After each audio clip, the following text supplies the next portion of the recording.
Folks, as of today, the right-wing myth that Paul Ryan is serious, that he's willing to face tough budget realities, is over. Instead, he's living in a land of make-believe. He's flat out refusing to explain how in the world the numbers in his tax plan add up. Will we soon see a plan that's specific about which loopholes to close? That is something that we think we should do in the light of day through Congress. In the light of day through Congress? So don't worry about details, America. We'll fill you in after the election. I wonder where he could have picked this up. I haven't laid out all the details of how we're going to deal with each one of the deductions and exemptions. So I think it's kind of interesting for the groups to try and score it because, frankly, it can't be scored because those kinds of details are going to have to be worked out with Congress, and we have a wide array of options. A wide array of options. That's the plan. Today, Romney doubled down, telling Fortune magazine his tax plan will be worked out eventually, someday, after he's in office. Look, the Romney-Ryan tax plan is at the heart of this election. The Tax Policy Center found the plan would actually raise taxes on the middle class by $2,000 while giving a tax break of $87,000 to millionaires. Ryan and Romney say that's not true, and yet they refuse to explain why it's not true. They're trying to play a magic trick. Let's not get fooled.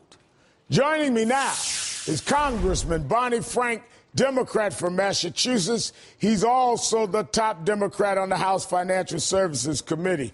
Mr. Chairman, first, thanks for joining me this evening. Now, Congressman, let me get your mic straight. All right. I think that as we're getting the mic straight, the Congressman Frank, who certainly lives up to his name of being Frank, and can help explain to me one of the things that I was looking at in my notes is that Mr. Ryan, more than anything else what is bothering me today, is Ryan refuses, even in an interview that is friendly, to lay out what his policies are. Congressman Franks, you've worked with him. You know him. Why is he ducking on policy questions? Because he is a combination of a very extreme right-wing ideologue, a pleasant one, and a pretty good politician. So he understands that much of what he wants to do is very unpopular with the American people. And some of it has some popularity. So what you get from them is, yes, if you're very wealthy, we're going to cut your taxes substantially. We're going to reduce the top rate. We're going to reduce the capital gains rate. And he then says, oh, we'll make it up somewhere else. They won't tell you how, as you've noted, because the somewhere else will come from some people. So they'll tell you what they're going to cut. They won't tell you where they're going to have to increase. And it's clear, as the people you've quoted and you have pointed out, that's going to come from people who are less wealthy. So what you have is a very conservative man, I believe an economic extremist, who understands politics and who understands that what he would like to do isn't popular. They will talk about some things that will make some people happy. And let me throw in one other thing, Al, that's relevant to him. When we figure out what he's going to do to clean water, to police on the streets, to housing for the elderly, to any other kind of program we want to improve the quality of life here. This is a man who wants to reduce taxes on the whole and reduce the deficit and increase military spending. The Ryan budget brags in his writing that he plans to give an increase to the military in real terms, that is above inflation. So we're out of Iraq. We want to get out of Afghanistan. Well, he's resisted it. And 2 weeks ago, and this is very relevant, I teamed up with a Tea Party guy, Mick Mulvaney from South Carolina, to begin to bring down the military budget. It's too high. 2 wars are over. The Soviet Union has collapsed. And we asked for a fairly small cut, a very small cut, $1 billion out of the 500 and something billion. And we won. And 89 Republicans voted with us, including this guy from the Tea Party and I were the co-leaders. Paul Ryan voted no. Paul Ryan voted against any amendment to reduce military. You had a Tea Party guy with you on this, voted with you for this small cut, and Paul Ryan voted even though you were partnering with a Tea Party guy on this? He voted no. I'm afraid I may have given the poor Tea Party guy a bad reputation in some circles. We had amendments offered to try and speed up getting out of Afghanistan. Ryan voted against them. There was an amendment that said the president could not cut nuclear weapons.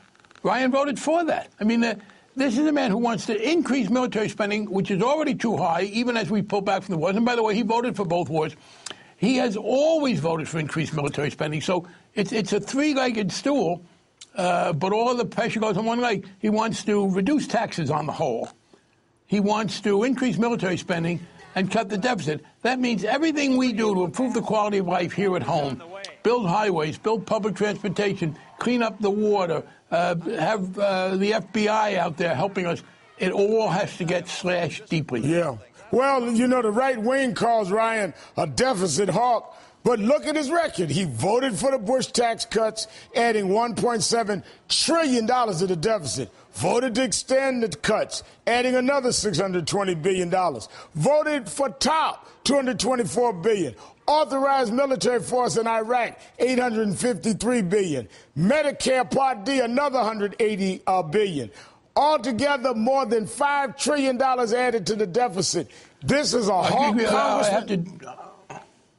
No, but I will note the TARP did not cost us $224 billion. Well, it cost us in the tens of billions to save the automobile industry, and he now says he was not in favor of that. He was in favor of voting the money to go to the financial institutions, but not to the automobile industry. No, especially when you look at the overall impact. No, what it is this. These are right-wingers who have this philosophy, going back to Ayn Rand, that says we should not come together to do things for the common good, that individualism is the answer, and that everybody should be on his or her own. So feeding poor children, cleaning up the atmosphere, putting out fires in older cities, those are things for which they would deny funding. Now, they are really using the deficit, frankly, as an excuse to perpetuate an ideological agenda. Because if you're genuinely for just reducing the deficit, you don't cut taxes for people making huge amounts of money. And by the way, what we talk about raising taxes from 36% to 39% on people making over $1 million. That means for every $100,000 you make over $1 million, you'd pay a few $100s extra in taxes. It's $3,600. It's nothing. These wealthy people, if we raise taxes at that level, wouldn't know it unless the accountant called them and told them. So they're not for reducing the deficit. They're for diminishing everything we've tried to do since Franklin Roosevelt, to come together and say, you know what, we're a rich country. We want the private sector to produce goods and services, but we have to live together in this common space. We want to worry about people who aren't going to make it on their own, particularly children and frail older people. And we'll take some of our resources and work together. And they're against that ideologically. He says he's a big Ayn Rand follower, except he doesn't like her anti-religious views. And what he's then saying is, how do we get people to reduce Medicare and Social Security, which are popular programs? We don't say we're trying to do it to reduce them for philosophical reasons. We say we got to get rid of the deficit. But as you point out, that's inconsistent with what they do to raise the deficit. We got to have you back more to talk about this. Chairman Barney Frank, thanks as always. Very enlightening. Thank you, Will. Coming up, star power.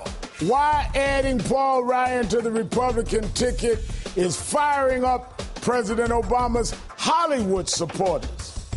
Actress Shania Lathan joins us on that ahead.